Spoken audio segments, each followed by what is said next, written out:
Kung ang kasing-kasing puno sa kasina, bisan mahal pa ang imong gisulop. Kung daw tanang batasan mawala ra gihapon ang imong dungog. Nindot ang naong lang imong panagway, apan ang sulod puno sa pagdumot ug kasuko. Ang tinud nga katahom dili makita sa mata, kung dili sa gugma nga gipakita. Ang Diyos dili mo tan-aw sa kolor sa bisti, dili usab sa kadaghan sa imong kwarta. Ang iyang tan-aw naa sa sulod sa dughan, diin nagpuyo ang tinud nga kinaya sa tawo.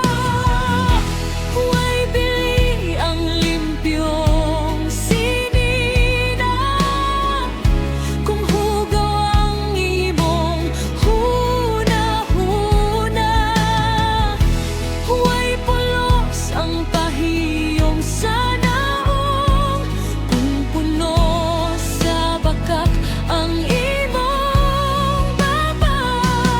Mas maayo pa ang ino nga panamit, apan matinud anon ang kasing-kasing, kaysa nagsulubog mahalon nga kupo, apan puno sa limbong o pagpasibala sa isig katawo. Daghan ang maayo porma sa gawas, apan sa sulod puno sa garbo. Makahatag og tabang kung daghang tawo, apan ang tinud tuyo kay aron daegon. Ang tinuod nga pagkamaayo,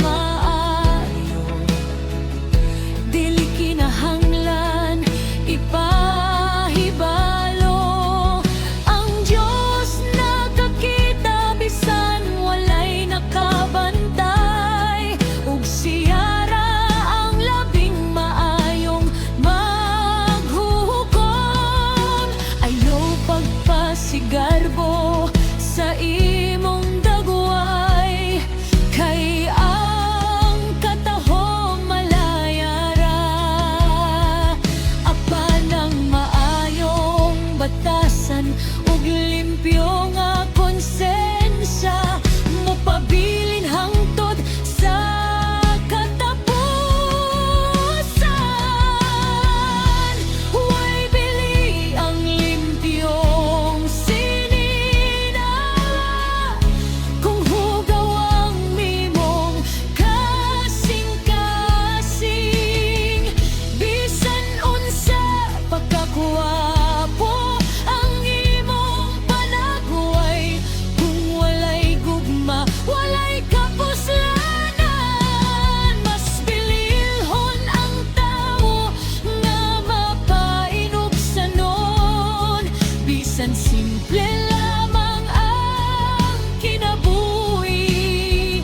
Kay ang kahayag sa maayong binuhatan, mas mosidlag pa kaysa bulawan.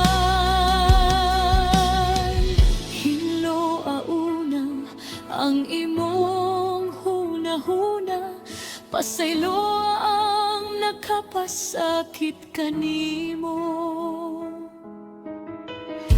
Ipuli ang kasuko ug gugma, ipuli ang garbo ug pagkamapaubsanon. Kay ang lapi matahong nga bisti,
panagway kay ang tao mo tan-aw sa nawas